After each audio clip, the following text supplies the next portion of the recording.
A Rádio USP apresenta Programa Universidade 93,7.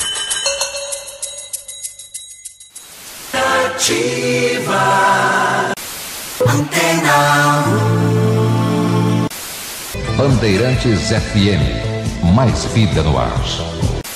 Especial História da Rádio. Bom dia. Está no ar o Universidade 93,7. Eu sou o Lucas Zacari. E eu sou Maria Clara Balri. No programa de hoje, vamos fazer uma homenagem metalinguística. Em 2022, comemoram-se os 100 anos da primeira transmissão radiofônica oficial no Brasil. Vamos falar de rádio aqui na rádio. Este programa está dividido em duas partes, sendo que neste primeiro episódio, você ouve as matérias de Sara Lidse, Lucas Zacari e Maria Clara Balri. Lá em 1922, no dia 7 de setembro, foi transmitido o discurso de celebração do centenário da independência, na voz do então presidente da República, Epitácio Pessoa. Diretamente do Morro do Corcovado, no Rio de Janeiro, a fala alcançou receptores nas cidades de Niterói, Petrópolis e São Paulo. Essa transmissão deu início oficialmente ao rádio no Brasil. E para nos ajudar a conhecer um pouco mais sobre esses 100 anos de rádio brasileiro, estamos aqui no estúdio com o professor Pedro Serico Vaz Filho. Ele que é pós-doutor na ECA e doutor em Comunicação Social pela Universidade Metodista de São Paulo. Além disso, é professor universitário, jornalista e radialista, com atuação em meios impressos, rádio, televisão, internet e assessoria de comunicação. Muito obrigada pela presença, professor. Muito obrigado, eu que agradeço. Obrigado mais uma vez, professor. E antes de ouvirmos as matérias, existem estudos, inclusive produzidos pelo senhor, que apontam que a Rádio Clube de Pernambuco, na verdade, foi responsável pela primeira transmissão radiofônica aqui no Brasil, no ano de 1919.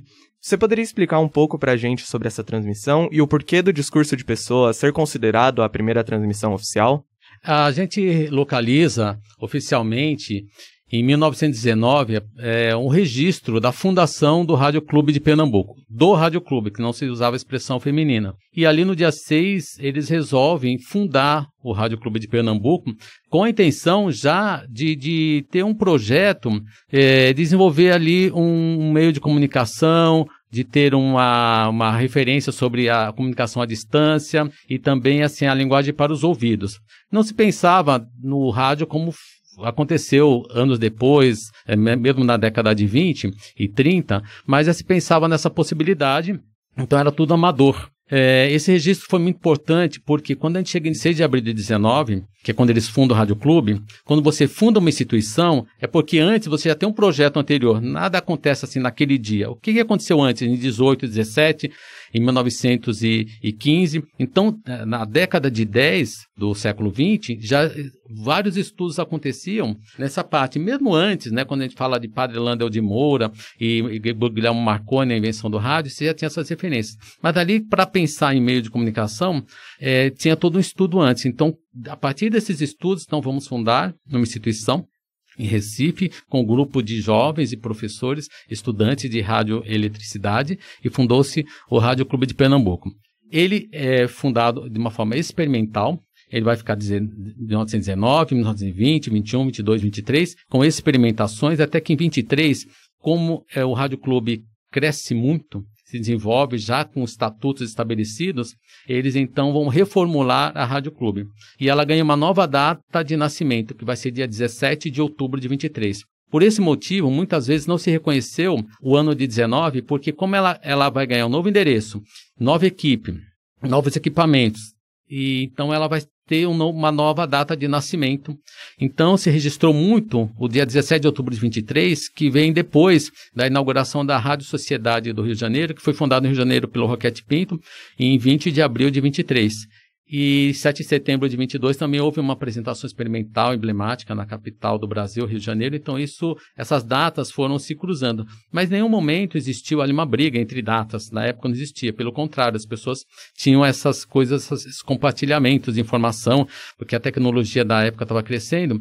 Então, a questão da data, né, do 6 de abril de 19, ele acabou não sendo reconhecido em muitas publicações, mas outras publicações registravam, mesmo da época e depois, e alguns estudos foram feitos, apontavam, 6 de abril de 19, fundação do Rádio Clube do Brasil, ponto de partida do rádio no país. Entendi. E por falar em primeiras vezes, como será que foi essa primeira transmissão? Ou ainda os grandes acontecimentos do século XX, transmitidos pelas ondas do rádio? Como será que foi a recepção das pessoas ao saber do início das guerras? Conheça mais sobre os primeiros programas femininos no rádio nesse artigo de Sara Lidse.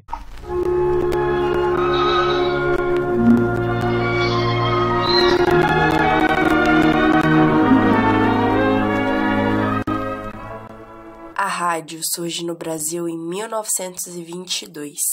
A primeira transmissão foi no dia da Independência, 7 de setembro, com o presidente Epitácio Pessoa. Mas se engana quem pensa que foram somente os grandes homens da história os responsáveis pela difusão do rádio. As mulheres participaram da programação, essencialmente como apresentadoras e produtoras de programas femininos e infantis.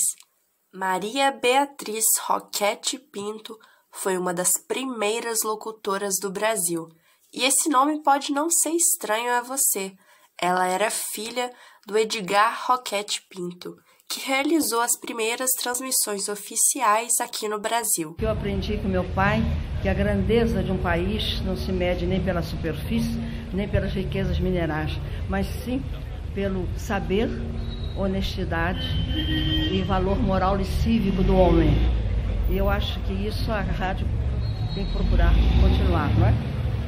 Foi numa quarta-feira, 11 de setembro de 1936, quando Ismênia dos Santos, cantora e radioatriz, apresentou o primeiro programa feminino da então recém-criada Rádio Nacional do Rio de Janeiro. Era o Hora das Damas, que servia entretenimento e cultura, como um mix de dicas de beleza no mesmo programa em que se recitava poesia.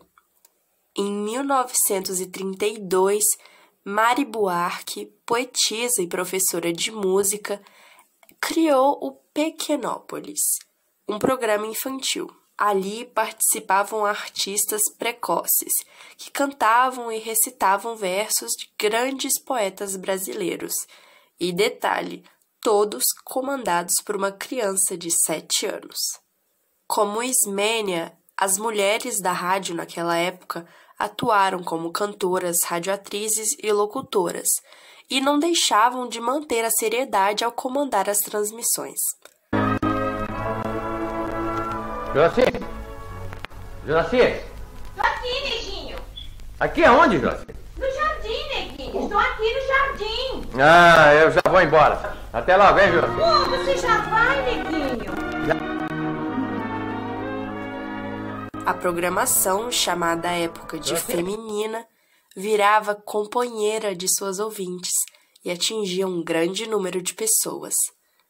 As revistas de fofoca, como Fofocas da Candinha, Revista do Rádio, também marcam a entrada das mulheres naquele novo meio de comunicação. Foram nos chamados programas de calouros, importados dos Estados Unidos, que grandes vozes daquela época ecoaram nos ouvidos dos brasileiros, como Ademilde Fonseca, Neide Martins, Ellen de Lima, Zezé Gonzaga e Carmélia Alves. E a lista segue. As vozes das mulheres já se faziam escutar desde a década de 20, e a rádio funcionou como uma espécie de elevador social para essas mulheres, e devemos a elas também a comemoração desse centenário. Para o programa Universidade 93,7, Sara Lidse. Bom, Pedro, a gente queria saber um pouco o que você nos diz sobre essa retomada que a Sara nos trouxe, né, sobre a participação feminina nos primeiros anos do rádio e sobre a crônica dela em geral. Eu achei muito interessante e destacar também a Beatriz, filha do Roquete Pinto, e acrescentar que essa questão da mulher é muito interessante no rádio. O rádio eu acho que ainda é um meio masculino, mas melhorou muito. Até as vinhetas eram todas em vozes masculinas e a participação da mulher ela teve muito mais na música durante muito tempo do que na apresentação de programas e reportagens. Hoje mudou muito. Mas eu queria acrescentar Eu achei muito interessante toda essa produção que vocês acabaram de apresentar, que vocês destacam uma filha do Roquete Pinto, a Beatriz, e em 22, quando tem o 7 de setembro, que é aquela apresentação experimental no Rio de Janeiro, o Roquete Pinto, ele tinha deixado um casamento, quando ele casou com uma filha de um médico muito famoso, e ele se separa dessa mulher porque ele vai ter uma paixão avassaladora por uma aluna, ele era professor. E essa aluna, a Noêmia Alvarez Salles, ela vai estar com ele em 22. Ele se separa, ele vai se desquitar da primeira mulher dele. Aquilo para a sociedade não foi fácil, porque ele era um muito conhecido. E ela vai estar com ele em 7 de setembro de 22, ela vai estar com ele em 23 também. Então eu fico imaginando o conflito naquela época, porque ela era uma jovem, 11 anos mais nova que ele, e aluna, né? E uma mulher à frente do tempo, porque depois ela teve uma filha com ele, a filha mais nova dele, a Carmen Lúcia Roquete Pinto, que hoje tem 95 anos de idade, e que me contou essas histórias, até fotografia eu recebi da família dessa mulher incrível, que eu acho só a história dela dá um documentário. Se a história do Roquete Pinto é um documentário que eu não vi ainda, é uma boa ideia para quem está ouvindo a gente, para vocês jovens aqui, eu tenho vontade, é só pensar como fazer. Mas a história da Noêmia, você imagina uma mulher em 22, acompanhando um homem, com o nome que ele tinha, depois funda a rádio, e ela também participa da programação, isso é bacana. E são coisas que eu fiquei sabendo pela família, não tem livros, né? Enfim, e esse resgate de falar da mulher é importante, e tem outro dado, se pensar numa cantora, como por exemplo a Aracy Cortes, que era negra e fez muito sucesso no rádio, a gente vai pegar a questão da mulher negra, porque o rádio durante muito tempo, ele teve muitos artistas, apresentadores e cantoras negras. Carmen Costa foi uma cantora negra, foi rainha do rádio, tem várias, a Ellen de Lima, que foi mencionada aqui. Infelizmente, quando a televisão chega, ela aproveita muito do rádio, mas artistas negros não eram um ou outro assim, mas praticamente não apareciam, né? Eles estavam mais no rádio. E aí eu fico pensando, será que é por causa da visão, da televisão e, sabe, essa questão? Então é legal também dar uma olhada nessa parte, que chama bem a atenção. Agora, a pesquisa está muito bem feita, muito bem elaborada, e eu gostei da locução assim meio dramatizada, meio aquele período. Ficou muito bom.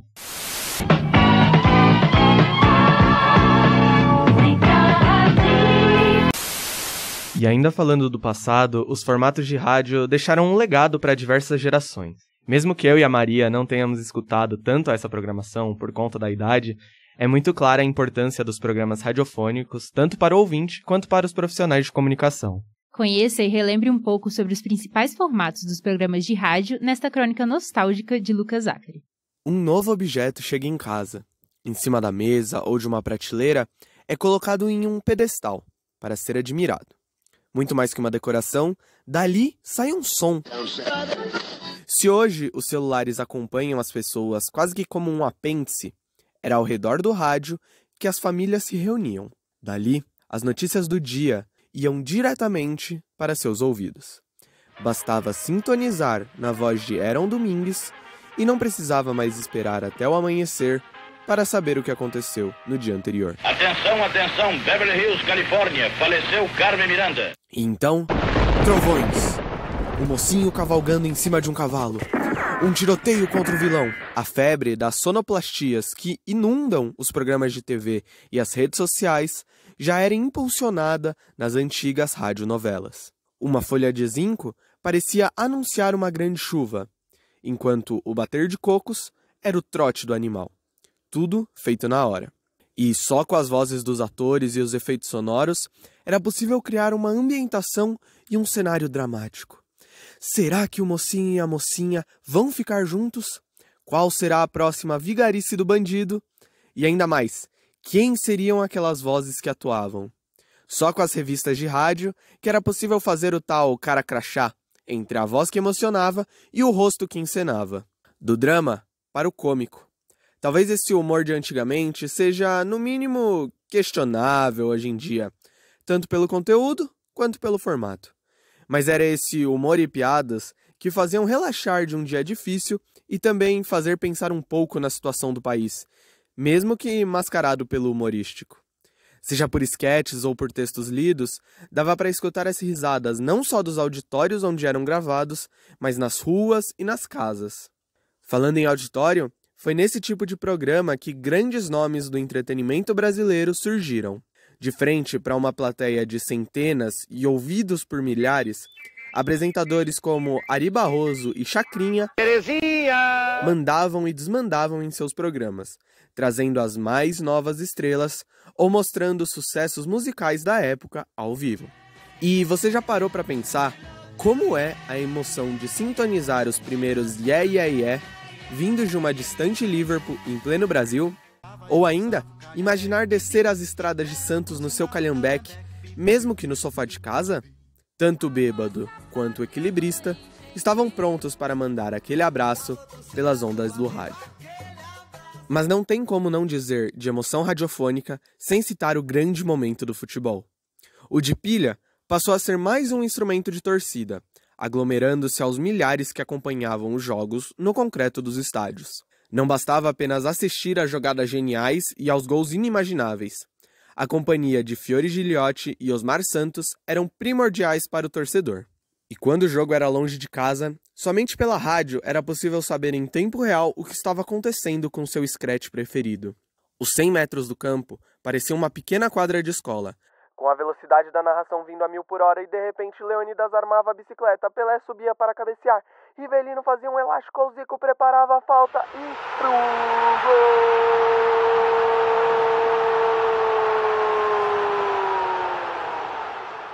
É claro que hoje, o número de opções de lazer são muito maiores, e talvez o rádio possa ter ficado um pouco de lado, mas a verdade é que basta sintonizar para conhecer um novo mundo, só com sons e sem imagens.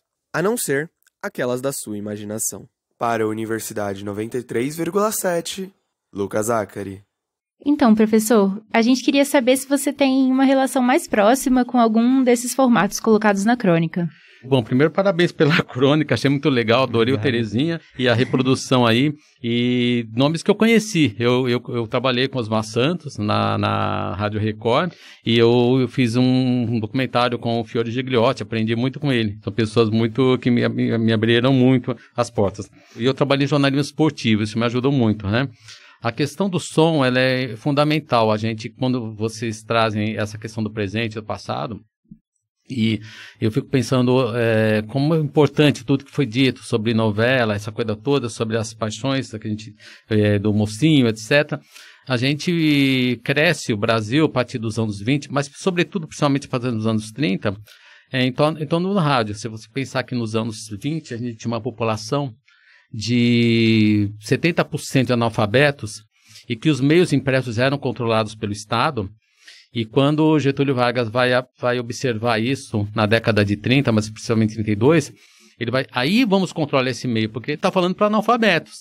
Então, o rádio começa a ser muito controlado.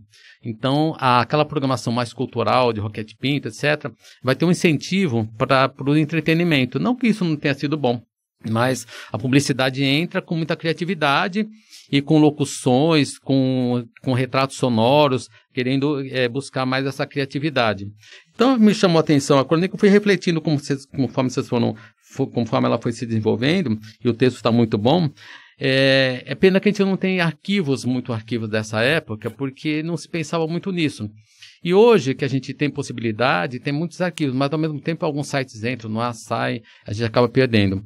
Eu gostei muito da interpretação, eu acho muito legal, a publicidade, ela vendeu muito, né? Ela sai dos impressos e vai para o rádio, com bastante referências, com bastante criatividade.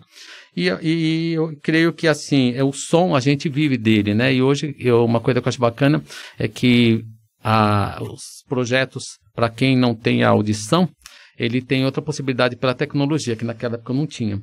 Mas, ao mesmo tempo, o rádio, ele favoreceu e favorece ainda as pessoas com deficiência visual. Então, é a paixão, né? O rádio é a linguagem dos ouvidos, que é a linguagem da música também, que move a gente. Muito bacana. Capital, a rádio da família brasileira. Capital. O programa de hoje é um especial sobre o rádio no Brasil e contamos com a presença de Pedro Cerico Vaz Filho. Ele é um dos principais especialistas sobre o tema em nosso país. O rádio, além da popularização de ideias e de diferentes formatos, foi também um espaço de grande importância cultural e revelou grandes vozes e personalidades brasileiras. E não poderíamos deixar de fora um dos maiores nomes da música brasileira revelado pelo rádio. Confira agora o perfil de Elza Soares por Maria Clara Balri. Elza Soares!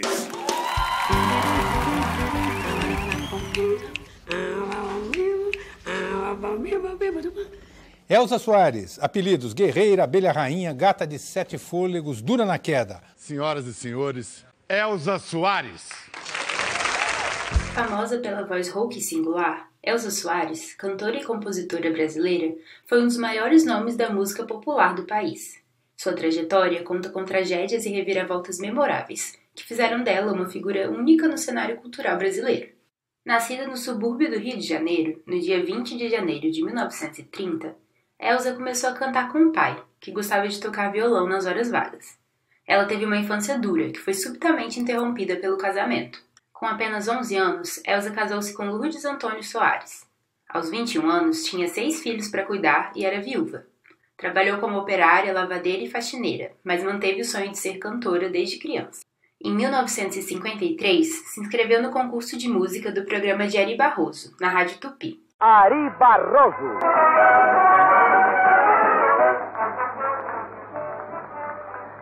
Meus amigos, muito boa noite.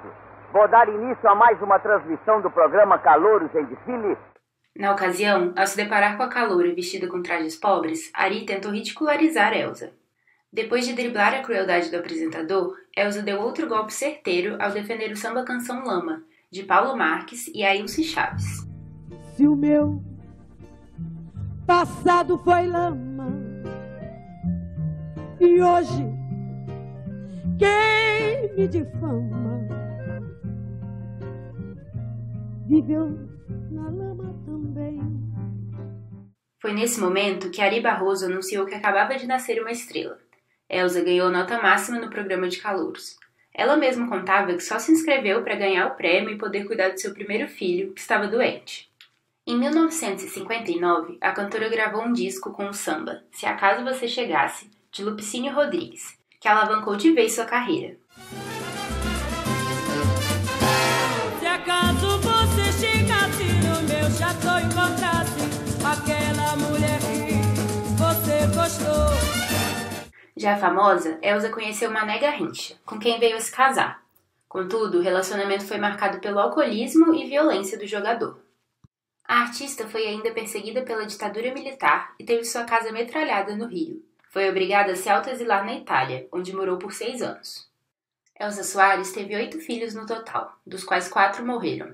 2 deles recém-nascidos, outro de fome e ainda Manuel Francisco, conhecido como Garrinchinha, em um acidente de carro.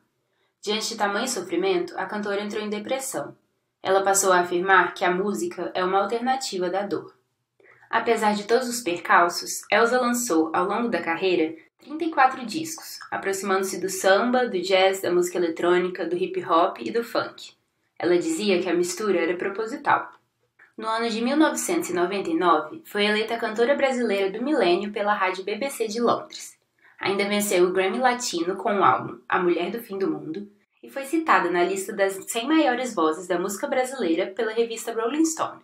Entre as muitas homenagens que recebeu em mais de 7 décadas de trajetória, uma das mais importantes aconteceu no Carnaval de 2020, quando Elza foi tema da Mocidade Independente de Padre Miguel, sua escola de samba do coração. Alô, meu povo de Padre Miguel! Vamos lá! Garoemos para liberdade, aos caminhos presos a passar. Salve a mocidade, essa nega tem poder. É luz que clareia, é samba que corre na veia do garoemos. Em 20 de janeiro de 2022, aos 91 anos, Elza morreu na sua casa no Rio de Janeiro por causas naturais, deixando uma legião de fãs triste com a sua partida. Para a Universidade 93,7, Maria Clara Balri. Professor, refletindo sobre essa grande personagem que foi Elza Soares, como o senhor entende a importância da cantora tanto para a música quanto para o rádio brasileiro? É aquilo que eu estava falando sobre a questão da mulher e sobre a questão da mulher negra, né? A Elza, ela vem de um momento que ela vai crescer, o rádio vai ser muito importante na vida dela e toda aquela geração. E ela à frente disso, porque a gente tinha, ela vai sofrer todo esse processo que vocês colocaram. Mas antes eu só queria comentar o seguinte, vocês falaram da Rádio Capital, abriram com a vinheta da Rádio Capital, então falando de rádio, eu trabalhei lá há 5 anos, e é uma rádio popular, muito popular, e vocês trazem uma cantora muito popular, achei bacana, né? Não sei se foi proposital, mas vocês trazem uma rádio bastante popular, que na minha época era líder de audiência, passava a Globo, que era a rádio líder, pela popularidade, que lá tem Eli Correia, Paulo Lopes, Paulo Barbosa já faleceu, e aí a gente veio com uma cantora que é a Elza Soares, que tocava lá, e a Elza Soares me chama a atenção, porque ela, ao contrário de algumas artistas, ela tocava em rádio popular, como a Rádio Capital, e aquelas rádios mais elitizadas, e ela sempre estava em todos os meios de comunicação, com tudo que ela sofreu.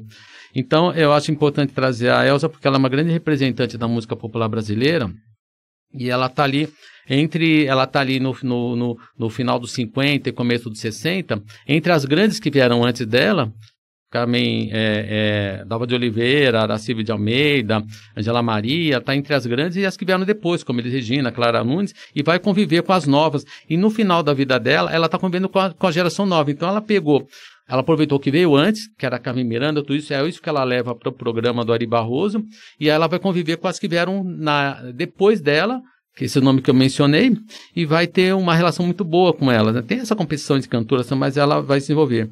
E uma coisa que eu acho bacana, que eu adoro a minha idade, 59 anos, é que eu pude assistir a Elza Soares, pude entrevistá-la e pude também vê-la com Garrincha, porque eu tinha uns 15 anos, eu estava no centro de São Paulo, na Rua 7 de Abril, aí uma mulher correndo, falou, olha, a Elza Soares está passando na 7 de Abril, aí eu corri, todo mundo correu para ver a Elza Soares e Garrincha andando por ali, né? Já numa fase bastante difícil da vida deles, por tudo que aconteceu com eles, já não, e eles estavam ali na condição meio de malditos, infelizmente, nessa época, porque ela era muito criticada, falavam que ela tinha acabado com a vida dele, ela carregou isso durante muito tempo, que não é verdade, entendeu? Uhum. Ele tinha vários problemas, e ela segurou até um dia para segurar, né? Então eu acho bacana vocês trazendo a representatividade negra e da mulher aqui, e de uma cantora que espero que ela sobreviva, porque o artista não morre, né? Que as novas gerações conheçam, né? E que é bom que vocês trouxeram isso, vocês têm essas carinhas de 10, 15 anos que vocês têm aqui, sei que vocês têm um pouquinho mais, mas eu acho muito bacana, parabéns pela pesquisa. Na Band é bom demais. É com esse comentário do professor Pedro Vaz que encerramos a primeira parte do programa. A apresentação é de Maria Clara Balri e de Lucas Zachary. As matérias são de Sara Lidse, Maria Clara Balri e Lucas Zachary. A produção é de Rebeca Alencar e a edição de Rodrigo Tâmaro. A pauta ficou por conta do Pedro Guilherme Costa e a coordenação é da Sara Lidse. A segunda parte do especial de 100 anos do rádio no Brasil você ouve na semana que vem, aqui na Rádio USP. Ativa Antena 1 Bandeirantes FM, mais vida no ar. Especial História da Rádio. A Rádio USP apresentou Programa Universidade 93,7.